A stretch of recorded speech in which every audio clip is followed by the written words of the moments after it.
Mark சுவிசேஷம் 10ஆம் அதிகாரம் 27ஆம் வசனத்தை ஒருவர் வாசிக்க கேட்போம். மார்க்கு சுவிசேஷம் 10வது அதிகாரம் 27வது வசனம். இயேசு அவர்களை பார்த்து,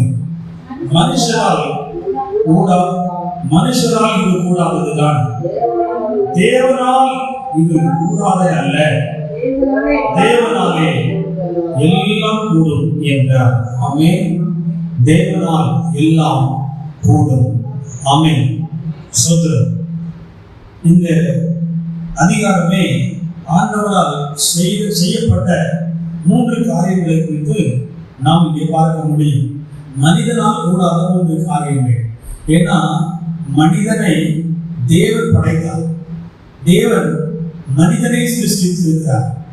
நாம் அல்ல, அவரே நம்மை உண்டாக்குகிறார். ஸ்தோத்திரம். ஆகவே அவர்தான் நமக்கு ஏதாவது செய்ய முடியும். நம்மால் ஒன்றும் செய்யக்கூடாது. இயேசு சொன்னால், என்னால் அன்றி உங்களால் ஒன்றும் செய்யக்கூடாது.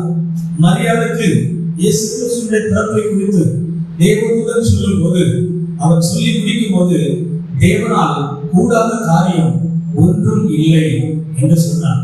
மரியாள் கன்னிகை, புருஷனை அறியாத ஸ்திரீ, அவளிடத்தில் பிறக்கும் பரிசுத்தம் உள்ளது, தேவனுடைய குமாரனாகிய கிறிஸ்து எனப்படும் என்று எழுதியிருக்கிறது. அப்போ கிறிஸ்துவனுடைய பிறப்பு மனிதனுடைய ஞானத்துக்கும் மனிதனுடைய எண்ணத்துக்கும் உட்பட்டது அல்ல, இது தேவனுக்கானது. தேவன் அதனால மனிதனால் கூடாத ஒரு காரியத்தை மரியாதைக்கு செய்ததை நாம் வேதத்தில் வாசிக்கிறோம். இந்த மார்க்கு சுவிசேஷம் 10ஆம் அதிகாரத்திலும் மனுஷனால் முடியாத சில விஷயங்கள் அங்கே இருந்தது. அப்படியானால் ஆண்டவரே இது எப்படி என்று சொல்லி அங்கே இயேசுவோடு இருந்தவர்கள் அவரிடத்தில் பேசும்போது அவர் சொன்னார், இது மனுஷரால் இது கூடாததுதான், தேவனால் கூடாதது அல்ல, தேவனாலே எல்லாம் கூடும். ஒருவேளை நம்முடைய வாழ்க்கையில இது எப்படி ஆகும், இது எப்படி நடக்கும், இப்படி போனா இங்க போய் முடிஞ்சிருமே, இப்படி போனா அழிவு வந்துருமே, இப்படி போனா நஷ்டம் வந்துருமே, இப்படி போனா வேதனையான வாழ்க்கையா இருக்குமே என்றெல்லாம் நம்ம பல நிலையில் யோசிக்கலாம். இதெல்லாம் மனதின் யோசனை, மனுஷனுடையது. ஆனால் தேவனுடைய யோசனை தான் நிலை இருக்கும். அதான் மனிதனால் கூடாதது. மனுஷ யோசனை மனிதனுக்குரியது, மனுஷனால் கூடாதது. ஆனால் தேவனால் எல்லாம் கூடும். வேதம் சொல்லுகிறது, தேவனால் கூடாதது அல்ல, இது தேவனால் கூடாதது அல்ல என்று எழுதப்பட்டிருக்கிறது. அப்போ தேவனால் எல்லாம் கூடும். எந்த ஒரு காரியமா இருந்தாலும் தேவனால் கூடும். யோபு சொல்லும் போது, யோபு 42:2 வாசிக்கும் போது, தேவரே சகலத்தையும் செய்ய வல்லவர், நீ செய்ய நினைத்தது தடைபடாது என்று அறிந்திருக்கிறேன். யோபுக்கு இருந்த வேலைக்காரர்கள், யோபுக்கு இருந்த வசதி வாய்ப்புகள், குடும்ப அந்தஸ்து எதுவுமே அவருக்கு ஒன்றுமே செய்ய முடியவில்லை. அவருக்கு கர்த்தர் தான் துணை செய்ததை வேதத்திலே நாம் வாசிக்கிறோம். அவருக்கு இருந்த சிநேகிதர்கள் கூட ஒன்றும் செய்ய முடியவில்லை. அவர்களுக்கு இருந்த சொந்தக்காரர்கள் அவருக்கு ஒன்றும் செய்ய முடியவில்லை. ஏன் மனைவி கூட பக்கபலமாக இருக்க முடியவில்லை. எல்லாம் சோதனை அவருக்கு விரோதமாக இருந்ததாக வேதம் சொல்லுகிறது. அப்போ நம்முடைய வாழ்க்கையில் அப்படித்தான் சில விஷயங்கள் நமக்கு ஏன், எதற்கு, எப்படி, எதனால் புரியாது. ஆனால் தேவனால் கூடாதது அல்ல, தேவனால் இது கூடும் என்று சொல்லப்பட்டிருக்கிறது. நம்முடைய வாழ்க்கையில பல காரியங்கள் நிறைவேற்றுவதற்கு முயற்சி பண்ணி தோற்றுக் கொண்டிருப்போம். ஆனால் ஆண்டவர் சொல்லுகிறார், மனிதனால் கூடாதது தான், தேவனால் இது கூடாதது அல்ல, தேவனால் எல்லாம் கூடும். அப்ப இயேசுவால் கூடும் என்பதை தான் இந்த மாதத்திலே தேவன் நமக்கு நிரூபித்து காட்டப் போகிறார். ஆமென். அல்லேலூயா. இயேசுவால் கூடாத காரியம் ஒன்றுமே இல்லை. Jesus never failed என்று எழுதியிருக்கிறதை நம்ம பார்க்கிறோம். சோதரம், அவரால் கூடாத காரியம் ஒன்றுமில்லை என்பதை அழுத்தமாக சொல்லி இருக்கிறது. ஏன்னா அவர் வல்லமை உள்ளவர், அவர் சர்வ வல்லவர், அவரை சகலவற்றையும் படைத்தவர், அவரை போல ஒரு தேவன் இல்லை. ஆமென். நானே கர்த்தர், என்னை அல்லாமல் வேறொரு தேவன் இல்லை. வரும் காரியங்களானாலும் நிகழ்காரியங்களானாலும் என்னிடத்திலே கேளுங்கள் என்று சொன்னவர் நம்முடைய ஆண்டவராகிய இயேசு கிறிஸ்து. அல்லேலூயா. அவர் அவருக்கென்றும் அவருடைய நாம மகிமைக்கென்றும் சகலவற்றையும் படைத்தாராம். நம்முடைய வாழ்க்கையில் அவர் செய்கிற நன்மைகள் நமக்கென்றும் நம்மை சந்தோஷப்படுத்துகிறதுனாலே அவருடைய நாம மகிமைப்படும் என்றும் அப்படித்தான் அவர் நமக்கு நமக்கு காரியங்களை செய்திருக்கிறார். ஆகவே நம்மால் சில காரியம் கூடாது, ஏனால் நாம் சிருஷ்டிக்கப்பட்டவர்கள். ஆனால் நமக்கு எல்லாவற்றையும் செய்கிறவர் சகல சிருஷ்டி கர்த்தர். அல்லேலூயா. நாம் தேவன் என்று சொன்னார், அவரால் எல்லாம் கூடும். ஆமென். சோதரம். அவரை நம்புகிறவர்கள், அவரை விசுவாசிக்கிறவர்கள், அவரை தேடுகிறவர்கள் பாக்கியவான்கள் என்று எழுதியிருக்கிறது. ஏனென்றால் அவர் உயிரோடு கூட இருக்கிறார், அவர் ஜீவிக்கிறார். ஆமென். இந்த 5வது மாதத்துல நம்மை நடத்தி கொண்டு வந்திருக்கிறார் என்றால், ஒருவேளை 1வது மாதம் எதிர்பார்த்திருக்கலாம், 2வது மாதம் எதிர்பார்த்திருக்கலாம், 4 மாதங்கள் கடந்து விட்டது என்று நினைக்கலாம். ஆனால் நமக்கு ஒரு மாதம் திரும்ப கொடுக்கப்பட்டிருக்கிறது, ஜீவன் கொடுக்கப்பட்டிருக்கிறது என்றால், இந்த மாதத்தில் கர்த்தர் நமக்காக எதையோ செய்ய போகிறார். ஆமென். மனிதனால் கூடாததுதான் இது, தேவனால் கூடாததல்ல. தேவனால் எல்லாம் கூடும் என்று சொல்லப்பட்டிருக்கிறது.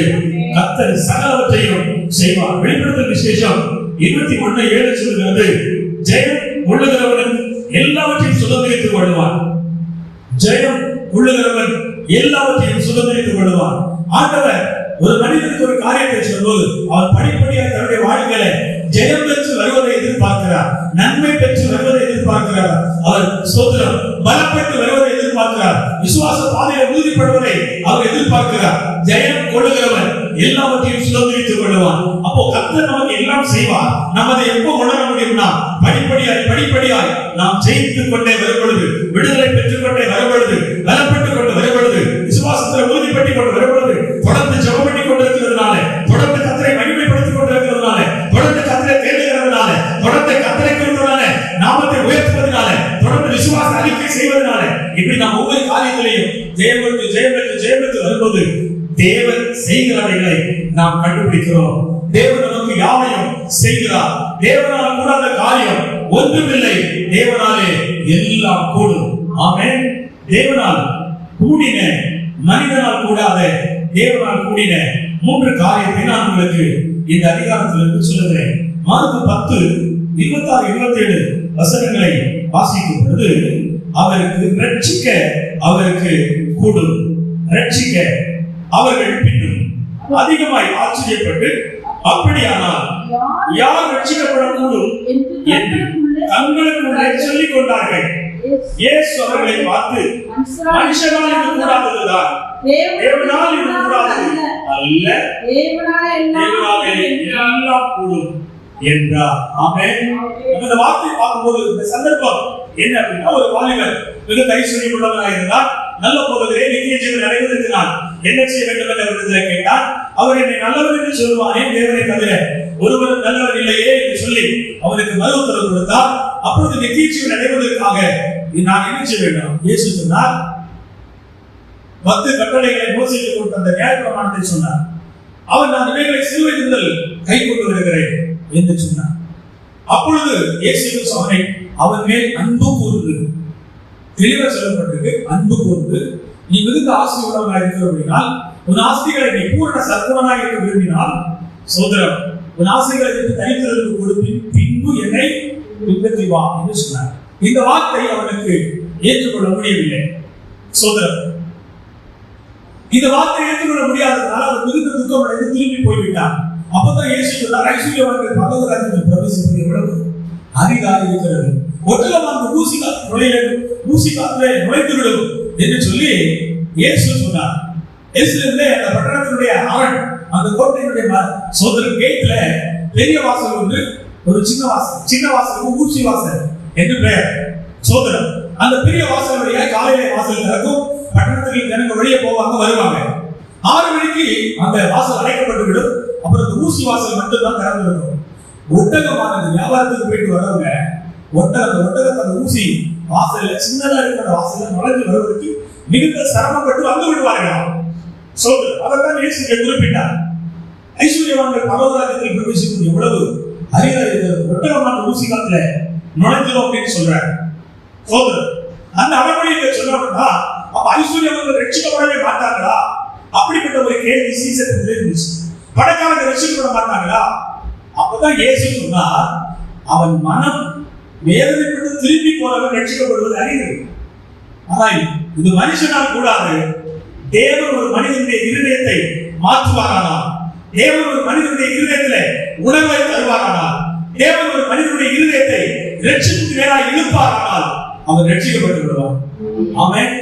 எவ்வளவு பெரிய மனிதனா இருந்தாலும், எவ்வளவு பெரிய ஐஸ்வர்யமானா இருந்தாலும், மனுஷனால் கூடாததுதான், தேவனால் கூடாதது அல்ல. தேவனால். ஏன்னா ரட்சிப்பு கர்த்தருடையது இருக்கிறது. ஒருவேளை நம்ம குடும்பத்தில் இவங்க ரட்சிக்கப்பட மாட்டாங்க, இவங்க உருப்பட மாட்டாங்க, இவங்க விளங்க மாட்டாங்க, இப்படியெல்லாம் சில எண்ணங்கள் சிந்தனைகள் நம்முடைய இருதயத்துல தோன்றி நம்முடைய மனதில் பதிந்திருக்கலாம். ஆனா ஆண்டவராகிய இயேசு அவர் சொல்ற வார்த்தை என்ன? ரட்சிப்பு கர்த்தருடையது. எல்லா மனுஷனும் ரட்சிக்கப்பட நான் சித்தமாக இருக்கிறேன். ஆகவே ரட்சிப்பு கர்த்தருடையது. ரட்சிப்பு தாமதிப்பதில்லை.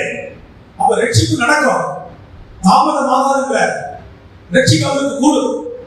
மனிதன் தான் ஒரு மனிதனை பாவத்திலிருந்து ரட்சிக்க முடியாது. ஆனால் தேவன் ஒரு மனிதனை பாவத்திலிருந்து ரட்சிக்க முடியும்.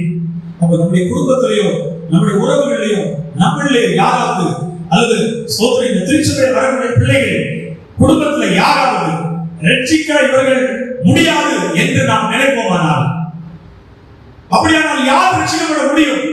இவர்களெல்லாம் ரட்சிப்பாங்க அப்படி ஒரு கேள்வி நமக்கு இருந்தால் இயேசு சொல்லுகிறார், ரட்சிக்க தேவனால் கூடும். ஆமென். ரட்சிப்பு கர்த்தரால் வரும். ஆமென். நிச்சயமா ஆண்டவர் ரட்சிப்பார். ஏசாயா 59:1 சொல்லுகிறது, ரட்சிக்க கூடாதபடி அவருடைய கரம் குறிவிக்கவில்லை.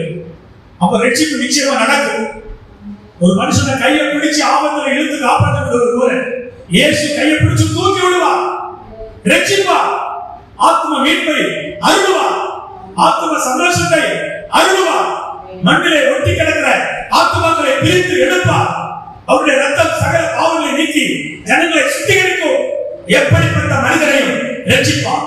ஒருவேளை நீங்க கணவர் ரட்சிக்கப்பட வேண்டும் என்று எண்ணிக்கொண்டிருக்கலாம், கர்த்தர் ரட்சிக்க அவரால் கூடும். உங்க பிள்ளைகள் ரட்சிக்கப்படவில்லை என்று நினைக்கலாம், நிச்சயமா உங்க பிள்ளைகளை ரட்சிக்க கர்த்தரால் கூடும். ஆமென். உங்கள் உறவுகளை நீங்க நேசிக்கிறவர்களை ஐயோ இவர்கள் ரட்சிக்கப்படுவார்களா?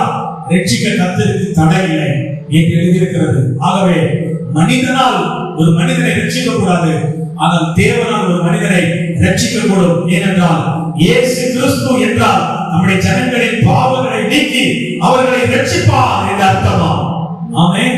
ரட்சகராய் பிறந்த இயேசு கிறிஸ்து நிச்சயமா நம்முடைய குடும்பத்தை ரட்சிப்பார், நம்முடைய பிள்ளைகளை ரட்சிப்பார். இரண்டாவதாக மனிதனால் கூடாதல் தேவனால் கூடின காரியம் என்ன? மார்க்கு 10:44-45 வசனங்களை நாம் வாசிக்கும் பொழுது, உங்களில் எவனாயிலும் முதன்மையானவனாய் இருக்க விரும்பினால் அவன் எல்லாருக்கும் ஊழியக்காரனாய் இருக்க கடவுள். அப்படியே மனுஷகுமாரன் ஊழியம் கொள்ளும்படி வராமல் ஊழியம் செய்யவும் அநேகரை மீட்கும் பொருளாகவும் நம்முடைய ஜீவனை கொடுக்கவும் வந்தார் என்றார். ஆமென். இயேசு சொன்ன வார்த்தை சோதரம். இயேசு கிறிஸ்து வலது வருஷத்திலேயும் இடது வருஷத்திலேயும் யார் இருப்பார் என்று யோவானும் அவருடைய சகோதரனாகிய யாக்கோபும் யோவானும் அவர்களுக்குள்ளே ஒரு வாஞ்சையும் தாகமும் இருந்துச்சு. அப்ப அவங்க இயேசு கிட்ட கேட்டாங்க, இயேசுவே, நாங்களும் உங்களுடைய ராஜ்யத்தில் உங்களுடைய வலதுபுறத்திலும் இடதுபுறத்திலும் இருக்க எங்களுக்கு அருள் செய்ய வேண்டும். அப்ப இயேசு சொன்னார், இதெல்லாம் தேவனுடைய காரியம், நீங்கள் என்னென்ன கேட்கிறீங்கன்னு சொல்லி உங்களுக்கு தெரியல. சோதரர், நான் வானமண்டலமுடைய பாத்திரத்துல நீங்கள் வானமண்டலம் கொடுப்போ என்று சிலுவை மரணத்தை சிந்தையில வைத்துக் கொண்டு பேசினார். அப்பொழுது அவங்க சொன்னாங்க, ஆமா எங்களால அந்த பாத்திரத்துல பானம் பண்ண முடியும். அப்போ அவர் சொன்னார், முடியும். ஏன்னா அவங்க சீசர்கள் அவரை பின்பற்றாங்க, அவர் திரும்ப கொடுப்பார். அந்த விசுவாசத்தை அறிக்கைட்டாங்க, முடியும். ஆனாலும் இது என்னுடைய சித்தம் அல்ல, தேவனுடைய சித்தம். நம்முடைய வாழ்க்கையில நாம உயர நினைக்கிறோம். உயர நினைக்கும் போது அது தேவனுடைய சித்தம் என்பதை தான் நாம் உணர வேண்டும். ஆமென். ஒரு மனுஷனை உயர்த்த மனுஷனால் முடியாது. ஆமென். அவரே ரட்சிக்கிறவரும் உயர்த்துகிறவருமாய் இருக்கிறார். ஆமென். பூமியில் உயர்ந்த ஸ்தானங்களில் ஏறி இருக்கும்படி செய்வேன் என்று சொன்னவர் நம்முடைய ஆண்டவர். சோதரர், நம்முடைய ஆண்டவர் தான் ஒரு மனுஷனை உயர்த்த முடியும். நீ பூமியை சுதந்திரித்துக் கொள்ள கர்த்தர் உன்னை உயர்த்துவார் என்று சொல்லியிருக்கிறது. கர்த்தருக்கு முன்பாய் தாழ்மைப்படுங்கள், அப்பொழுது அவர் உங்களை உயர்த்துவார் என்று எழுதியிருக்கிறது. அப்போ மார்க்கு சுவிசேஷத்துல ஒரு மனிதனை கர்த்தர் கனப்படுத்த அவரால் கூடும். ஆமென். இரண்டாவது தலைப்பு கனப்படுத்த அவரால் கூடும். கனம் என்பது உயர்வு, மேன்மை. அந்த மேன்மையை ஆண்டவர் தர முடியும். ஏன்னா எல்லாரும் முதலாளியாக இருக்க விரும்புறாங்க, வேலை செய்ய விரும்பவில்லை. அதனாலதான் இந்த வார்த்தையை இயேசு அங்கே சொன்னார், மனுஷகுமாரன் ஊழியம் கொள்ளும்படி வராமல் ஊழியம் செய்ய வந்தார். அப்ப அதிகமா நம்ம பிரயாசப்படணும். தொழிலா இருந்தாலும் பிரயாசப்படணும், ஊழியமா இருந்தாலும் பிரயாசப்படணும். ஊழியம் அப்படின்னா ஜெபம் பண்ணுவது, சோதரம் சுவிசேஷம் அறிவிப்பது, பிரசங்கிப்பது, உபவாசம் பண்ணுவது, இதெல்லாம் ஊழிய பாதையிலே நாம் எடுக்கிற முயற்சிகள். இதையும் கர்த்தர் அங்கீகரிக்கிறார். சுறுசுறுப்பாய் இருக்கிறவனுடைய கை செல்வத்தை உண்டாக்கும். அவன் செல்வம் உண்டாகும் போது அவனுடைய பேர் புகழ் பெற்று விளங்கும். இயேசு கிறிஸ்துவின் கரத்திலிருந்து வல்லமை புறப்பட்டது, அற்புதங்கள் நடந்த பொழுது அவருடைய கீர்த்தி தேசமெங்கும் பரப்பிற்று. யோசுவா சோதரம் சூரியனையும் சந்திரனையும் நிற்க பண்ணி சோதரம் அன்றைக்கு அவர் யுத்தம் பண்ணின பொழுது அந்த கீர்த்தி தேசமெங்கும் பரப்பிற்று. தாவீதுடைய காரியம் ஜெயமாய் இருந்தது. தாவீதுடைய கீர்த்தி தேசமெங்கும் பரப்பிற்று. மோசேக்கு முன்பாக ஒருவரும் எதிர்த்து நிற்க முடியவில்லை. சாலமோனுடைய ஞானம் அவரை போல ஒருவர் இல்லை என்று இப்படி விசேஷங்கள் கணங்கள் தேவ மனிதர்களுக்கு கிடைத்திருக்கிறது. ஆமென். நீங்களும் கர்த்தருக்கு என்று ஊழியம் செய்தால், கர்த்தருக்காக எதையாவது செய்தால், நீங்கள் கர்த்தருக்கு என்று சுவிசேஷத்தை கொண்டு செல்வீர்களா, நீங்கள் கனப்படுத்தப்படுவீர்கள். ஆமென். யோவான் 12:26 நம்ம வாசிக்கிறோம். அந்த வசனத்தை ஒரு வாசிக்கலாம் வேகமாய். யோவான் 12:26.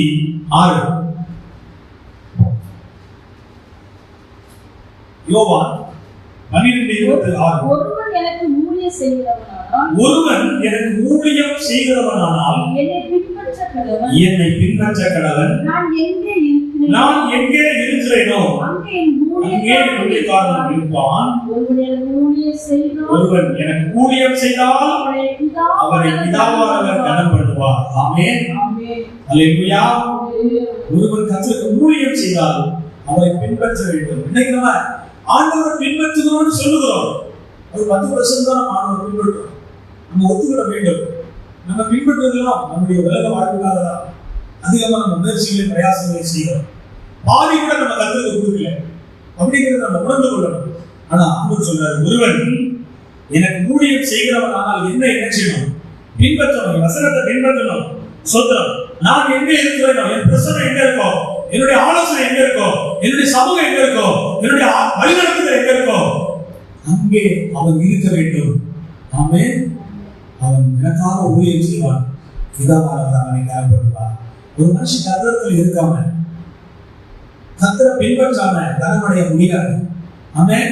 சும்மா இருக்கிறதுல கனமும் மேன்மை தேடி வராது. பிரயாசத்துக்கு பலன் உண்டு. அந்த பிரயாசம் மிக முக்கியமாக இருக்கிறது. ஆமென். சோதரம் என்னை கனம் பண்ணுங்கள், அப்பொழுது நான் உங்களை கனம் பண்ணுவேன் என்று ஆண்டவர் சொல்லி இருக்கிறார். நான் பிதாவானால் என் கனம், நான் தேவனானால் என் கனம் எங்கே? நான் பிதாவானால் எனக்கு பயப்பட பயம். அப்படிதான் ஆண்டவர் கேட்டிருக்கிறார். அப்போ அவருக்குரிய கனத்தை நம்ம கொடுக்கணும். அப்ப நம்ம கனப்படுத்துவார். அல்லேலூயா. கனம் என்று சொல்வது மனுஷனிடத்திலிருந்து வருவதல்ல. மனுஷனுடைய புகழ்ச்சி ஒருவருக்கு ஐயோன்னு எழுதப்பட்டிருக்கு. தேவன் ஒரு மனுஷனை புகழ வேண்டும். தேவன் ஒரு மனுஷனை கீர்த்தியாக வைக்க வேண்டும். தேவன் ஒரு மனுஷனை மகிமைப்படுத்த வேண்டும். அல்லேலூயா. ஆகவே ஒருவர் கர்த்தருக்கு ஊழியம் செய்தால் கர்த்தர் அவனை கனப்படுத்துவார். கனம் என்பது மனிதனால் கூடாதது, ஆனால் தேவனால் கூடும். எந்த மனுஷனையும் பலப்படுத்தவும் மேன்மைப்படுத்தவும் அவருடைய கரத்தினால் ஆகும். ஆமென். ஐஸ்வர்யமும் கனமும் அவராலே வருகிறது. ஆமென். கனத்தை கர்த்தர் தருவார். கர்த்தருக்கு பயப்படுவதற்கு, தாழ்மைக்கும் கர்த்தருக்கு பயப்படுவதற்கு வரும் பலன் ஐஸ்வர்யமும் கனமும் ஜீவனுமா. ஆமென். ஆமா, கனத்தை கர்த்தர் தருவார். அது தேவனால மட்டும்தான் அந்த கனத்தை தர முடியும். உங்க வாழ்க்கையில நிந்தனை இருக்குதா, உங்க வாழ்க்கையில் அவமானம் இருக்குதா, அது உங்களை விட்டு நீங்க இல்லையா, நீங்க கர்த்தர் இருக்கிற இடத்துல இருந்து பாருங்க, தேவ பிரசன்னத்துல இருந்து பாருங்க, கர்த்தருக்கு வல்லமை மகிமை செலுத்தி பாருங்க, அவரை கனப்படுத்தி பாருங்க. அவர் உங்களை கனப்படுத்துவார். உன் நிந்தை நினையாது இருப்பார், உன் சிறுமையை நினையாது இருப்பார். ஆமென். ஆமென். கனத்தை கர்த்தர் தருவார். மூன்றாவதாக, மனிதனுக்கு கூடாதவைகள் தேவனால் கூடும். தேவனால் எல்லாம் கூடும். என்ன செய்வார்? அப்படின்னு அற்புதங்களை செய்வார். அற்புதம் செய்ய அவரால் கூடும். மனிதனால் ஒரு அற்புதமும் செய்ய முடியாது. மோசே கையிலிருந்து கர்த்தர் அற்புதங்களை செய்தார். அவர் கையில் இருந்த கோல், அந்த கோலிலே வைக்கப்பட்ட தேவ வல்லமை. ஆமென், ஸ்தோத்திரம். அந்த கிரியைகளை தேவன் செய்தார். மார்க்கு 10:47 முதல் 52 வரைக்கும் வாசிக்கும் போது அங்கே 11 என்று ஒரு குருடன் இருந்தார். அவர் ஆண்டவரை நோக்கி சத்தமிட்டு கூப்பிட்டார். அவர் கூப்பிட்ட பொழுது இயேசு அவனிடத்திலே, உனக்கு நான் என்ன செய்ய வேண்டும் என்று இருக்கிறாய் என்று கேட்கிறார். ஸ்தோத்திரம். கேட்ட பொழுது, ஆண்டவரே நான் பார்வையிட வேண்டும் என்று அவர் சொல்லுகிறார். உடனே அவர் சொல்லுகிறார், நீ போகலாம், உன் விசுவாசம் உன்னை ரட்சித்தது என்றார். உடனே அவன் பார்வையிட வழியே இயேசுவுக்கு பின் சென்றார். ஆமென். அற்புதம் அப்படிங்கிறது மனிதனிடத்திலிருந்து வர முடியாது. மந்திரவாதிகளிடத்திலிருந்து அற்புதங்கள் வந்துச்சு. அது ஒரு நிரந்தரமான அற்புதம் அல்ல. மோசேயிடத்திலிருந்து அற்புதம் வந்துச்சு.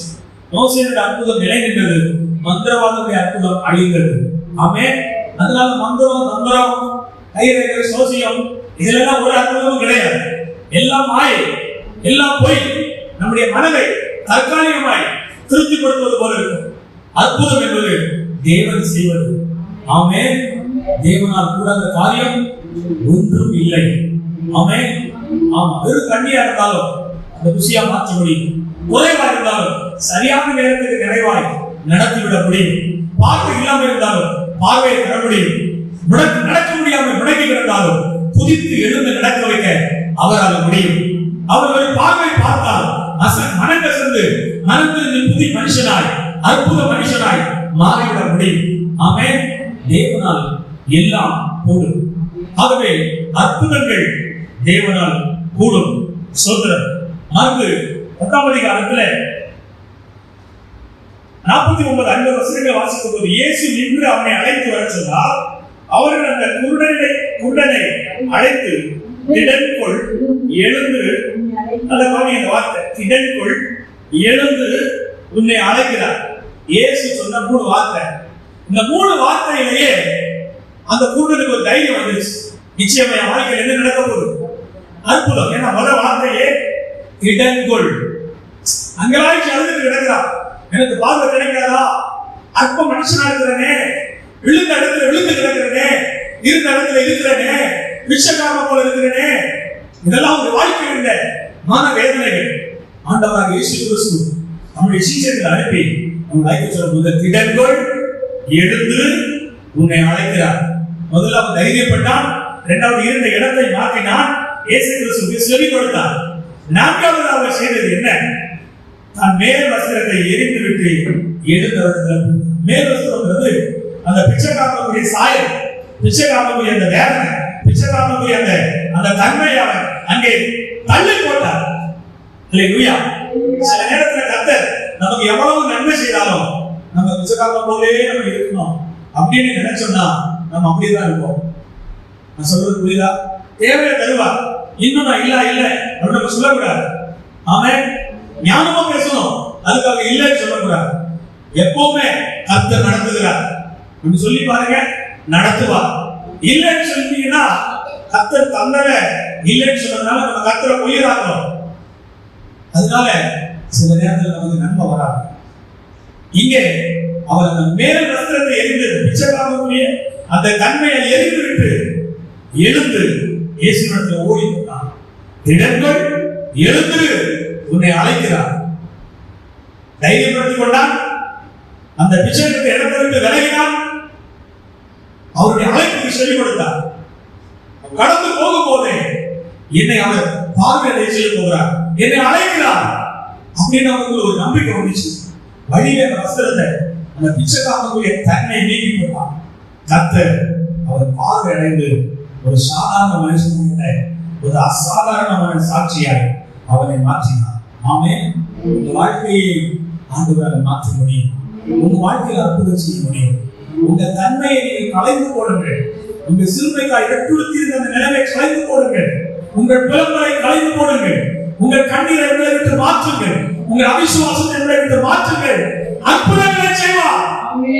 அற்புதங்களை செய்யாமல் மனுஷனால் அற்புதம் செய்ய முடியாது. அதனால் மனுஷனால் இது கூடாததுதான், தேவனால் இது கூடாததல்ல.